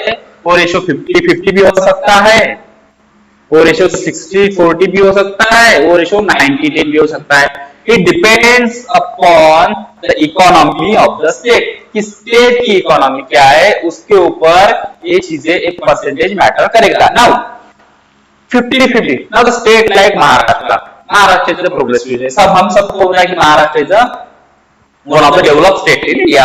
वहां पे इकोनॉमी अच्छी है हमारे महाराष्ट्र की, प्रोग्रेसिव है महाराष्ट्र, तो महाराष्ट्र कैन हैंडल 50% हम हमारा स्पॉन्सर कर सकते हैं. तो सेंट्रल गवर्नमेंट 50% देगा, हम 50% देंगे, कुल मिला के सारा काम हो जाएगा. सेकंड 90-10. नाउ अभी डेवलपमेंट तो हर जगह होनी चाहिए, है कि नहीं. जैसा महाराष्ट्र की people, if you have job in your hand, if you have 4 wheeler, आप टोल टैक्स भर सकते हो. लेकिन अगर 1 करोड़ का रोड, 1 लाख करोड़ का रोड अगर महाराष्ट्र में कंस्ट्रक्ट हो रहा है, उसके ऊपर टोल है, तो हम दे सकते हैं. लेकिन डेवलपमेंट बॉर्डर एरियाज में भी चाहिए, नॉर्थ ईस्टर्न स्टेट में भी चाहिए. लेकिन आप सोचो क्या नॉर्थ ईस्ट के लोग इतना सारा टोल भर सकते हैं? नहीं भर सकते. तो फिर गवर्नमेंट ऑफ इंडिया क्या करेगी, गवर्नमेंट ऑफ इंडिया उनको बोलेगी कि भाई एक काम करो, 90% फंडिंग हम दे देंगे, 10% आप दे दो, तो रोड बना लो. भाई डेवलपमेंट तो जरूरी है ना, इंक्लूसिव डेवलपमेंट, उसे तो बोलते हैं कि हर जगह डेवलपमेंट होनी चाहिए. तो 90% फंड हम दे देंगे, 10% आप दे दो, कुल मिला के 100% हो जाएगा, रोड कंस्ट्रक्ट कर लो, आपकी ईज ऑफ लाइफ हो जाएगी, है ना. ये सारी चीज, this is how you need to prepare the government scheme. इसके साथ हमारा आज का जो टॉपिक है, विश्लेषणात्मक चालू घडामोडींचे महत्व, हा इथे समाप्त होतो. नाऊ ही बॅच सुरू होणार आहे. Now we have chance, we are here to help you my dear friends. 2 lecture already upload झाले आहेत, एक दिलीप मुंडे सरांचं आणि एक मधुर पोफेंचं. तर तुम्ही ते 2 लेक्चर पहा, जेणेकरून तुम्हाला एक पूर्ण बेस तुमचा तयार होईल. त्यामधनं तुम्हाला सगळा पॅटर्न लक्षात येईल, कशा प्रकारे तयार करायचे, समोर कशा प्रकारे नाही. ठीक आहे. तुम्हाला एनसीईआरटी वगैरे जे असतील, समजा जे काही रेफरन्स बुक असतील तुम्हाला जे याच्यामध्ये लागतील, ते तुम्हाला व्हॉट्सअप वरती पाठवले जाईल. सगळ्या गोष्टी, तुम्हाला काही प्रश्न असतील तर तुम्ही पर्सनली कॉन्टॅक्ट करू शकता. त्या पेजवरती कॉन्टॅक्ट नंबर आहे, मधुर पोपे आणि दिलीप मुंडे हे 2 डायरेक्टर, यांचे कॉन्टॅक्ट नंबर आहेत. You can ask them regarding anything, any query. तुमच्या काही क्वेरी असेल तर काही पण क्वेरी तुम्ही विचारू शकता. So here I will and the lecture. I hope you enjoyed. ठीक है, आप सबको अच्छा लगा होगा, मैं उम्मीद करता हूँ. और all the best to you. आपका दिन अच्छा जाए. ठीक है, अच्छे से पढ़ाई करो, अच्छे से मेहनत करो, and you will make it. ठीक है ना. So I would like to add with one very beautiful quote by the Swami Vivekananda, that river cuts the rock not because of its power but because of its consistency. So never lose your hope, always work hard to achieve your goal, because we are born to succeed not to fail. Swami Vivekananda म्हणतात की दगड तुटतो हा त्या रिव्हरच्या power मुळे नाही, हा त्या रिव्हरच्या consistency मुळे असतो. सो हिंमत हारू नका, प्रयत्न करत राहा, and yes, there is a beautiful life ahead. So I would like to end this. Okay, so have a great day. Thank you. Thank you very much.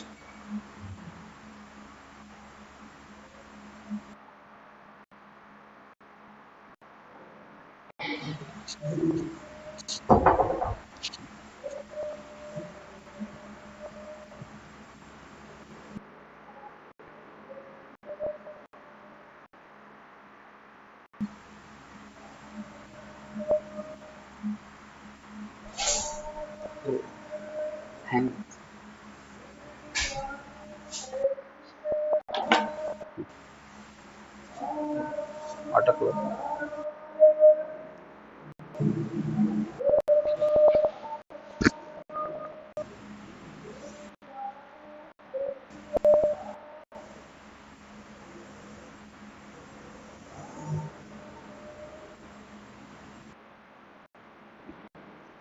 Hang झाला का?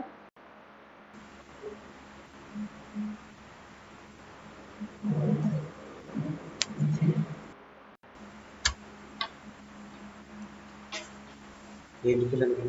नाही, त्याच्यासाठी करत होतो ना, एंडसाठी.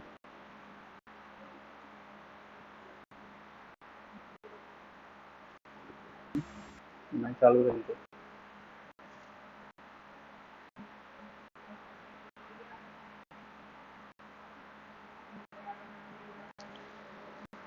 मोबाईलमध्ये रेझोल्यूशनचा अकाउंट ओपन करा.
झालं?